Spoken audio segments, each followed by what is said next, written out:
جو کہتے ہیں کہ مذہب میں صرف اللہ چاہیے، قرآن چاہیے، اعمال چاہیے، حجت کی اہمیت نہیں۔ حجت کا سب سے پہلا انکار ابلیس نے کیا تھا۔ اس نے اللہ کا انکار نہیں کیا تھا، اس نے یہ نہیں کہا تھا کہ نماز نہیں ہونی چاہیے، اس نے یہ کہا تھا کہ سجدہ نہیں ہونا چاہیے، نہیں۔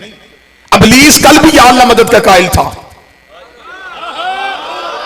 آج بھی ہے۔ اس نے اللہ کی وحدانیت کا انکار نہیں کیا، اس نے یہ نہیں کہا تجھے سجدہ نہیں ہوگا، اس نے کہا اس سے سجدہ نہیں کروں گا۔ خدا نے کہا اٹھا نمازیں، نکل دربار سے، پھر تو سجدے لعنت میں بدل گئے۔ میرے مالی تجھے سجدے کر رہا ہے، تجھے وحدہ لا شریک مان رہا ہے، تو نے اتنے بڑے نمازی کو اتنی جلدی لعنتی کیوں بنا دیا؟ فرمایا یہ نماز لا کے میں نے کیا کرنی تھی، اس نے حجت کا انکار کر دیا ہے۔ میرے مالک چل حجت کو چھوڑ، تجھے تو مان رہا ہے۔ خدا کا اگر آج اسے معاف کر دیتا تو کل